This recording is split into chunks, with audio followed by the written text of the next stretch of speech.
Toute l'actualité politique et parlementaire, c'est le 19h de Public Sénat. Voici les titres de ce mardi 26 octobre. Vote final de la réforme des retraites par le Sénat, alors qu'un millier de manifestants scandaient résistance devant ces grilles. À l'intérieur de l'hémicycle, les esprits se seront échauffés jusqu'au bout. Pour ne pas rester sur l'idée d'un passage en force, François Fillon propose aux syndicats un dialogue sur l'emploi des jeunes et des seniors. Reportage à Marseille sur une mobilisation sociale qui s'essouffle. Un juge d'instruction en passe d'être désigné pour reprendre les enquêtes conduites par le procureur Courroy dans l'affaire Bettencourt-Woerth. Satisfaction de la gauche et des magistrats. Ça n'a rien à voir avec la justice, même s'il est question de cordon ombilical. Peut-on, comme nombre de célébrités, croire aux promesses de sociétés privées étrangères qui stockent les cellules souches de vos enfants? La sénatrice Marie-Thérèse Hermange défend, elle, un enjeu de santé publique. Elle sera avec nous tout à l'heure. Elle a organisé un colloque aujourd'hui au Sénat avec tout ce que la France compte de spécialistes. C'est fait donc par 177 voix pour, 151 contre, 20 abstentions. La réforme des retraites a été solennellement adoptée au Sénat. Récit de cette journée où les huées et les hauts cris n'ont pas manqué. Tam Tranui. Pour l'adoption, 177, contre 151. Le Sénat a adopté. Une majorité qui se lève, un ministre qui sourit. Sans surprise, la réforme des retraites a été adoptée par le Sénat, mais l'ambiance a été électrique. C'est sous les huées qu'à la mi-journée, Éric Woerth conclut la discussion générale. D'accepter la moindre contradiction. Vous êtes toujours favorable au débat. La réforme ne ferme pas le débat. Et s'il vous plaît, on a écouté Jacques Lemen en silence. Ses propos ne nous plaisaient pas. Soyez polis, écoutez le ministre. À gauche, dans l'après-midi, on dénonce le vote unique, une solution expéditive et une provocation pour le Sénat. Et surtout, on récuse une réforme brutale édictée par le patronat. Vous pouvez dire aux grandes fortunes demain, à Madame Bettencourt ou à sa fille, qu'ils n'ont aucun souci à se faire. Dites aussi à Madame Lagarde de nous épargner à l'avenir ces discours sur la moralisation de la finance. Le mot d'ordre est tout aussi clair. À droite, la réforme est la bonne, les concessions nécessaires ont été apportées et toute la majorité est soudée derrière son chef. Est-ce que vous craignez le débat? Avez-vous peur d'affronter les réalités? Mais connaissez-vous les grands systèmes qui commandent les régimes de retraite en Europe et dans le monde? Pourquoi diable craignez-vous ce rendez-vous? Nous avons l'ambition, ensemble, d'apporter une réponse durable au régime de retraite par répartition. Baroud d'honneur du côté de la gauche face à une majorité sûre de sa victoire. Jusqu'au bout, l'opposition veut retarder la promulgation du texte. Elle devrait demander un recours devant le Conseil constitutionnel. Et le vote solennel interviendra cette fois à l'Assemblée nationale. Demain, le PS est en passe de saisir le Conseil constitutionnel sur l'ensemble de la réforme. Des parlementaires socialistes s'inquiètent néanmoins de voir retoquer la disposition en faveur des mères de 3 enfants que les sages pourraient juger discriminatoire. Sandra Cerquera. Hier encore, ils hésitaient. Aujourd'hui, la décision apparaît comme une évidence. Saisir le Conseil constitutionnel sur le texte de la réforme des retraites. Désormais, pour les socialistes, la bataille se poursuit sur le front juridique. Les Français ne comprendraient pas que nous ne le fassions pas sur ce texte-là, qui est quand même très emblématique. Nous ne nous faisons pas beaucoup d'illusions sur la probabilité des réponses que va apporter le Conseil constitutionnel, mais en tout cas, le fait de poser l'acte qu'il soit saisi nous importe beaucoup. Sans trop y croire, mais mener le combat jusqu'au bout. Ce matin, Robert Badinter demandait une saisine à blanc, sans motif. Les parlementaires PS seraient tentés d'aller plus loin et de saisir le Conseil sur le principe d'égalité. Il apparaît dans ce texte de loi qu'un certain nombre d'éléments ne permettent pas d'assurer l'égalité entre les citoyens. C'est vrai pour les mères de famille, c'est vrai pour les salariés qui travaillent depuis longtemps, c'est vrai pour ceux qui ont commencé à travailler tôt, qui se trouvent aujourd'hui désavantagés. Pari risqué, estime ce professeur de droit, pour qui le principe de l'égalité n'est pas un motif de censure. Il est légitime qu'on traite différemment les femmes des hommes pour précisément mieux respecter le principe d'égalité. La loi devra attendre l'avis du Conseil constitutionnel pour être promulguée, soit environ 3 semaines. En disant vouloir promulguer la loi le 15 novembre, Nicolas Sarkozy avait anticipé cette saisine de l'opposition. La fermeté politique sans dialogue social, c'est une faute, mais le dialogue social sans fermeté politique n'a pas plus de sens. François Fillon a cité un extrait de son livre « La France peut supporter la vérité » devant les députés UMP. Ce matin, reprenant une idée de François Chérec, le Premier ministre propose un dialogue avec les syndicats sur l'emploi des jeunes et des seniors après le passage en force sur les retraites. La mobilisation s'essouffle à 2 jours d'une nouvelle journée d'action. Jérôme Rabier. Des chiffres au plus bas pour une mobilisation qui marque le pas. Seulement 5% de grévistes à la SNCF selon la direction, 12% pour la CGT. Dans les 2 cas, le score le plus faible depuis la rentrée. À Marseille, les éboueurs ont repris le travail, tout comme ceux d'Agen et de Pau. 3 raffineries sur 12 ont repris leur production hier, en plus de celle de Grand-Puy où les réquisitions permettent le redémarrage des installations. Mais relancer la production est une opération techniquement délicate et longue, ce qui continue de perturber l'approvisionnement des stations-service. Selon l'Union française des industries pétrolières, 20 à 25% des pompes demeurent à sec. Côté étudiants, à Paris, l'opération baptisée Monte le son du sonotone pour se faire entendre des sénateurs a réuni plus d'1 millier de personnes. Un chiffre faible à relativiser pour les organisateurs. L'objectif de la journée d'aujourd'hui, c'est pas un barreau d'honneur, c'est pas un test, c'est pas pour se compter. On a voulu cette journée comme une étape pour préparer notamment la journée de jeudi et surtout pour faire franchir le cap des vacances à cette mobilisation. Essoufflement ou simple pause dans la mobilisation, seule la journée de grève de jeudi pourra répondre à cette question. D'ici là, l'Assemblée nationale aura imité le Sénat et adopté la nouvelle loi. À Marseille, le ramassage de quelques 10 000 tonnes de déchets a commencé, ville symbole de la virulence sociale où FO et la CGT sont puissants. Marseille a hérité des années de fer, un système de plus en plus contesté. Enquête sur place, Fabrice Cunet. On va appeler à la suspension du mouvement, le temps de remettre un peu Marseille propre. C'était la partie la plus visible du conflit. Marseille livrée aux ordures depuis 14 jours et la grève des éboueurs. Avec le port bloqué et cette image dégradée, la ville tourne au ralenti, lassitude sur le vieux port. Ça se passe comme ça depuis des années. Marseille est beaucoup mieux que Nice, que Cannes, etc. Mais avec tout ce qu'on a comme merde, on n'avancera pas. Sincèrement, on n'avancera pas.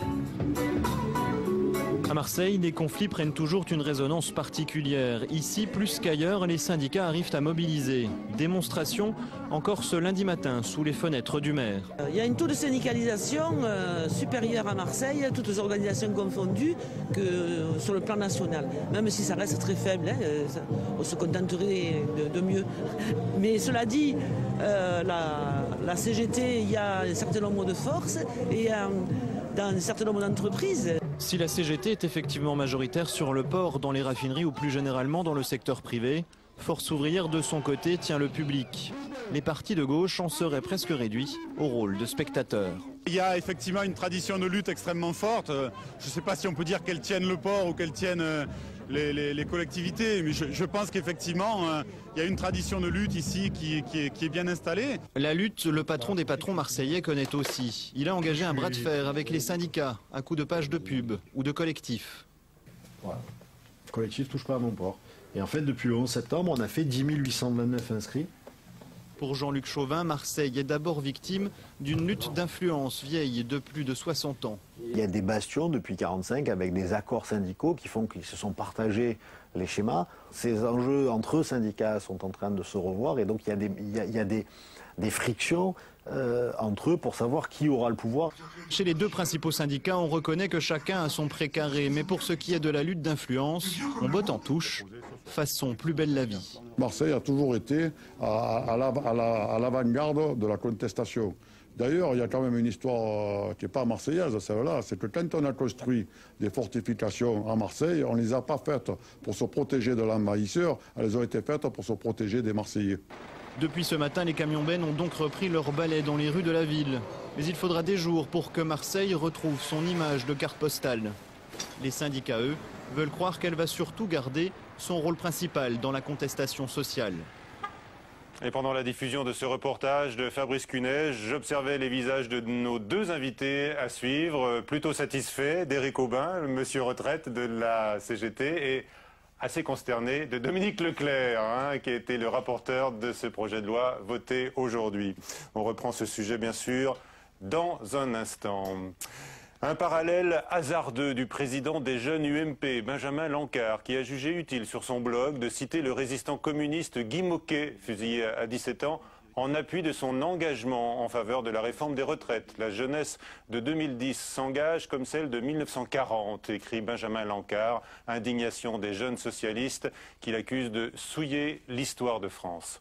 Le nombre des demandeurs d'emploi a progressé en septembre, plus 4600 pour les personnes sans aucune activité. Ces derniers chiffres n'interrompent pas la tendance à la stabilisation, selon la ministre Christine Lagarde. Le procureur Philippe Courroy, contraint de plier sur ordre du procureur général de Versailles, il devra ouvrir une information judiciaire sur ses enquêtes dans l'affaire Bettencourt. La voie donc à la désignation d'un juge indépendant réclamé par la gauche est ouverte. Thomas Raguet. La gauche le demandait depuis des mois, mais le juge Courroy, procureur de Nanterre, avait toujours refusé de nommer un juge d'instruction dans le cadre de l'affaire Bettencourt. Cette fois, il semble avoir été désavoué par sa hiérarchie. Non seulement le procureur général de Versailles annonce le dessaisissement du parquet de Nanterre de l'ensemble des affaires, mais encore rappelle le procureur de Nanterre à respecter l'autorité du tribunal correctionnel de Nanterre, qui ces jours-ci, en la personne de Mme Prévost-Després, a fait l'objet d'un grand nombre de manœuvres de déstabilisation les plus grossières. Isabelle Prévost-Després et Philippe Courroy, la juge et le procureur. Depuis des semaines, leurs différends jetaient la confusion sur une affaire déjà complexe, alimentant les soupçons de manœuvres politiques. Désormais, le dossier dans son ensemble devrait être confié à une autre juridiction afin d'apaiser les esprits. La Cour de cassation aura prochainement à se prononcer sur la question. La suite du 19h, avec le commentaire de Guillaume Tabar, Dominique Leclerc et Éric Aubin.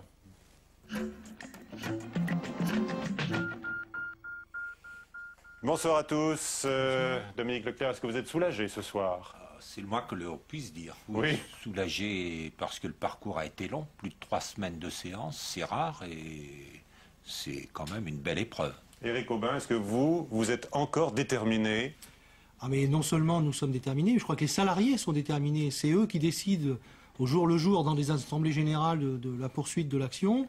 Je crois que même si à certains endroits on a modifié la forme parce que la durée de la mobilisation est effectivement très importante et coûteuse pour les salariés, néanmoins la détermination est présente. Alors, Guillaume Tabar, bonsoir. Éditorialiste aux Échos. Personne dans la majorité, pas même Dominique Leclerc, je pense, ne va se risquer à évoquer une victoire ce soir. Est-ce le cas pour l'Élysée, selon vous? Alors victoire, le mot effectivement est employé avec prudence et au risque de surprendre Éric Aubin, je voudrais citer Maurice Thorez et sa célèbre phrase « Il faut savoir terminer une grève » prononcée au lendemain des accords de Matignon en 1936. Alors il disait ça aux syndicats après une victoire qu'ils avaient remportée à cette époque-là. Bien sûr, aujourd'hui le contexte est différent et n'a rien à voir, mais ce message s'adresse à la fois aux syndicats qui vont devoir gérer la fin du conflit social avec les journées de jeudi et puis du samedi 6 novembre, mais s'adresse aussi et peut-être avant tout au gouvernement au terme de, employons quand même le mot de victoire, une victoire certes douloureuse, une victoire coûteuse, difficile, mais victoire quand même dans ce dossier des retraites. Alors l'épisode politique n'est pas tout à fait terminé, vous l'avez dit tout à l'heure, il y a la saisine du Conseil constitutionnel. Le Conseil a théoriquement 1 mois pour se prononcer, ce qui nous enverrait fin novembre, mais cela dit, le Conseil peut aussi être plus rapide dans sa délibération et on peut penser qu'il le sera. Alors vous avez évoqué maintenant la sortie de crise, puisque celle qui s'impose à la fois pour le gouvernement et les syndicats. François Fillon l'a dit devant les parlementaires UMP ce matin, il veut un dialogue avec les syndicats sur 2 questions, l'emploi des seniors et l'emploi des jeunes. Et tiens, comme par hasard, ce sont les 2 thèmes qu'a mis en avant François Chérec hier et que Laurence Parisot a également repris à son compte dès hier soir. Donc de la part de la CFDT, c'était une main tendue et de la part du Premier ministre, c'est une main qui est saisie. Rapidement. Alors un signe d'apaisement et un apaisement qui est nécessaire après un conflit long, un conflit de 6 mois. Il ne faut quand même pas oublier que la première journée de mobilisation était le 1er mai dernier, avant même la présentation du texte. De la part de l'Élysée, précisément, on n'emploie pas le mot victoire et on veut éviter toute forme d'humiliation des syndicats. Et on insiste beaucoup ce soir pour dire que dans cette affaire, il n'y a ni vainqueur ni vaincu. Et c'est l'Élysée, ce n'est pas les syndicats qui disent que les syndicats s'en sont bien tirés dans cette affaire. C'est l'Élysée qui fait remarquer que les syndicats ont bien contrôlé l'ensemble du mouvement. Et c'est encore l'Élysée qui dit que l'opinion jusqu'au bout a suivi et a soutenu les syndicats. Donc il y a une volonté d'apaisement. On va voir si sur les 2 dossiers cités, c'est l'occasion de reprendre ou non le dialogue. Alors on le voit, donc l'Élysée magnanime, Dominique Leclerc, vous confirmez avec vos contacts? Oui, absolument. Oui. Le mot victoire est totalement inapproprié. Très bien. Le politique a assumé sa responsabilité. Il y avait urgence à légiférer. Nous l'avons fait dans l'intérêt de notre régime de retraite. Et pour qui? Pour les Français, notamment les plus jeunes. Alors on va reparler justement de l'avenir de nos régimes de retraite. D'abord, Éric Aubin, c'est vrai que les syndicats ont le sentiment d'avoir été négligés. Est-ce que la reprise du dialogue pourra se faire, notamment sur la question de l'emploi des seniors et des jeunes, comme l'a proposé François Chérec? Il a tendu la main. Le sentiment, c'est plutôt un mépris vis-à-vis de tous les salariés qui se sont battus et qui se battent encore, et vis-à-vis des organisations syndicales, puisqu'ils se sont mobilisés largement. 3,5 millions, ça n'avait jamais été atteint, même en 1995 ou en 2003, même contre le CPE, et une opinion publique qui, à plus de 70%, ont dit soutenir, et disent encore soutenir la mobilisation. Donc je pense qu'il y a un certain mépris, effectivement, qui est ressenti par les salariés. Mais moi, je voudrais dire qu'on crie victoire un peu vite, quand même. Hein. L'intersyndicale... Pas de victoire. Le mot, c'est le mot à ne pas prononcer. Non, mais j'entends victoire tout le temps. Moi, je veux dire que nous connaissions à la dernière intersyndicale, nous connaissions les dates de vote dans les différentes assemblées, aujourd'hui au Sénat, demain à l'Assemblée nationale, et nous avons décidé d'une mobilisation le 28 au lendemain de ces votes. C'est bien pour montrer que le vote ne change rien à la détermination et ne rend pas le texte meilleur, plus juste et acceptable. Donc je crois que la bagarre va continuer, oui. Alors Dominique Leclerc, quand vous entendez ce discours... aussi le mot mépris. C'est impensable de parler de mépris des uns à l'égard des autres. Ce n'est pas ça du tout. Hein. D'abord, il y a eu une concertation avec les représentants, c'est-à-dire les syndicats. Elle se fait de façon permanente depuis des années, et notamment au travers du corps. Les rencontres sont fréquentes, régulières. Il y a plein d'instances où les uns et les autres se rencontrent. Ça, c'est la concertation. Maintenant, on parle de négociation. Pour négocier, je suis désolé, il faut être deux. Dès l'instant que vous dites... Il y a une mesure d'âge qui s'impose. On est les derniers à la prendre. Je lisais même, Cuba vient de passer de 60 à 65 ans, sûrement pas avec concertation, encore moins avec négociation. Donc, dès l'instant qu'un des deux dit non d'entrée de jeu, officiellement, car dans les instances de concertation, le discours est différent. Ça, moi, je n'admets pas de discours différent. Un officiel et l'autre en coulisses. Non, il n'y a pas eu de discours. Je pense qu'on a eu effectivement une période de concertation qui n'a rien à voir avec des négociations. Alors certes, ça a multiplié les réunions, puisque le cabinet du ministre, c'était pas Éric Woerth d'ailleurs, c'était son cabinet, rencontrait les organisations syndicales les unes après les autres, sans pour autant débattre, et on n'a jamais pu obtenir de plénière sur ce dossier de retraite, sur un dossier qui est structurant pour la vie des salariés et des retraités en France. Je crois que, malgré tout, là, encore une fois, la bataille n'est pas finie. Je pense que toute la mobilisation qui a eu lieu et le soutien de l'opinion publique montrent... concrètement, ce qu'on veut obtenir, c'est le vote parlementaire. Non, mais je crois qu'on a demandé les négociations depuis le début parce que nous pensons qu'il y a d'autres alternatives qui permettraient de rendre cette réforme juste et efficace. Aujourd'hui, elle n'est pas efficace. La preuve, c'est que dans le texte, on s'est senti obligé de mettre un amendement qui prévoit une remise à plat en 2013. Ah oui, alors Dominique Leclerc, admettez que ça nourrit le doute, puisque effectivement, s'il faut tout reprendre à zéro en 2013. Écoutez, monsieur, on croirait qu'avant la réforme, le système des retraites était juste. Du fait de la réforme, il devient injuste. Vous m'avez mal écouté. Ça fait des années que la Commission des affaires sociales dit que le système actuel, au gré de son histoire et des interventions des uns et des autres qui sont souvent corporatistes, est devenu très injuste. Tout du moins quand vous vivez au milieu des uns et des autres, c'est comme ça que c'est ressenti. Et pourquoi aujourd'hui, quand on se rend compte, et je dis toujours, on ne peut pas donner, et je me mets en avant, une retraite de parlementaire ou de conservateur des hypothèques à tous les Français, c'est que les Français sont bien conscients que le système est injuste. Donc nous, en tant qu'élus, on a dit deux choses. Il y a urgence et on a rejoint le corps, donc, et on l'a écrit, ça fait quand même un certain temps. Urgence, paramétrique. Maintenant, on a dit, et c'est là qu'on fait que notre travail d'élu, on s'est situé dans une prospective en disant, il est désagréable d'arriver au rendez-vous, car les rendez-vous peuvent être accélérés du fait de la crise. La crise a quand même accentué les choses. On a dit, situons-nous dans l'avenir, en prospective. Et pour ce faire, on a regardé ce qui s'est fait chez nos voisins. Nos voisins ont toujours eu une période de concertation et de réflexion. Donc on a demandé une réflexion nationale le plus rapidement possible pour essayer d'envisager non pas un changement de système, puisqu'on reste dans la répartition, assise sur l'emploi, les cotisations, mais simplement il y a deux qualificatifs qui font peur à certains. Je veux le dire, c'est plus de transparence et de suite à cette transparence, plus d'équité. Et c'est là que les Français sont, et ils ont raison, actifs, et c'est là qu'ils sont vigilants. Si vous me permettez, les organisations syndicales n'ont jamais dit qu'il n'y avait pas besoin de réforme pour nos régimes de retraite, car effectivement, le niveau de pension, le niveau de pension a chuté de l'ordre de 20% depuis 1993, lié à la réforme Balladur. Il va continuer de chuter, parce que plus on durcit les droits à retraite, moins il y aura de salariés qui auront le plein de leurs droits au moment où ils partiront. Et donc ce sera une chute. Et d'ailleurs, le DGB allemand, qui a écrit aux organisations syndicales françaises, a bien précisé que l'allongement qu'ils combattent en Allemagne de l'âge de départ en retraite a eu pour conséquence une baisse du niveau des pensions. Et vous le savez très bien, le système suédois dont on fait référence à compte notionnel, il a deux inconvénients majeurs. C'est qu'on ne sait pas à quelle heure on part, à quel âge, pardon, on part en retraite, et on ne sait pas avec quel niveau de pension. On peut choisir avec ces systèmes à points, paraît-il. Non, mais attendez, on ne choisit pas. Parce que le niveau de pension est lié au moment où on part et à l'espérance de vie de la génération à laquelle on appartient. Monsieur, une seconde. Et d'ailleurs, restons dans la répartition. Et d'ailleurs, moins 8% dans les dernières années. On ne va pas faire par anticipation le débat de 2013. Deux secondes. On manque un petit peu de pédagogie. La répartition, c'est quoi? C'est les salariés d'aujourd'hui qui paient les pensions d'aujourd'hui. Non, mais il faut payer avec l'argent que l'on a. Actuellement, on emprunte. Moi, je veux bien, mais je ne veux pas que ce soit mes enfants et mes petits-enfants qui paient le confort relatif des retraités d'aujourd'hui. Nous avions des propositions en termes de financement, à la fois mener une autre politique d'emploi que celle aujourd'hui, qui fait que les jeunes... la CGT à Marseille, en voilà une politique que les Français approuvent. N'essayez pas de détourner le sujet. Que demandent les dockers qui travaillent 18 heures, ils demandent 12 heures. 1 sur 4 au chômage. Comment voulez-vous qu'on paie les retraites à 12 heures de travail? Vous vous étonnez que les jeunes sont en manifestation aujourd'hui encore. 2 mois de vacances, 12 heures par semaine. Les seniors, parlons des seniors, ils sont exclus des entreprises. Les entreprises elles-mêmes, disent qu'elles ne sont pas capables d'employer les plus de 60 ans dans leur entreprise. Mais il faut du travail. Elles le disent. Mais non, mais alors justement, il faut du travail, vous le dites.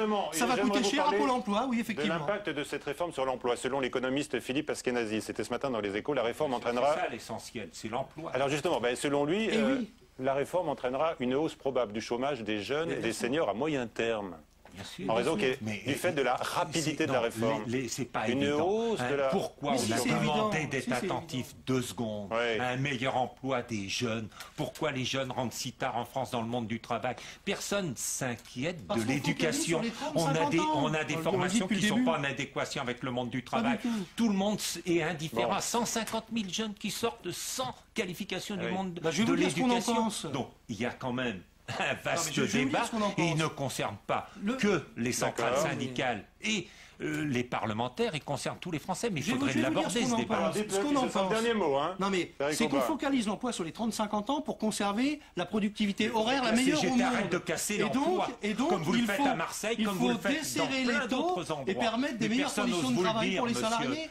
Mais non, mais moi je vois que des retraites des délégués syndicaux, ils sont étrangers au monde du travail. Il faut revoir les conditions de travail, la pénibilité, il faut mal placé pour parler du monde du travail, vous ne le connaissez pas. Bien sûr. Et vous le voyez que par idéologie. Mais l'emploi se décrète pas. Vous le direz aux salariés qui sont en train de subir les mauvaises conditions de travail et qui meurent 7 à 10 ans avant les autres. En tout cas, moi, ce que je souhaite, c'est que tout le monde soit docker à 18 heures et revendique pour 12 heures.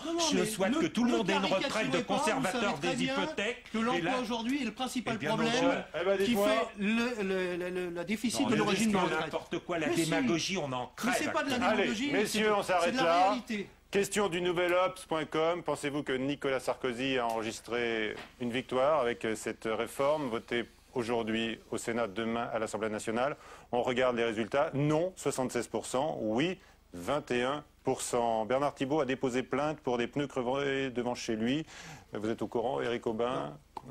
Ça doit être nouveau parce que... Très bien. Voilà, ça s'est passé. Voilà. Merci à tous les trois pour ce débat très animé. Dernière page du 19h, les promesses de la médecine qui amènent à s'interroger sur les banques de sang qui stockent celui du cordon ombilical.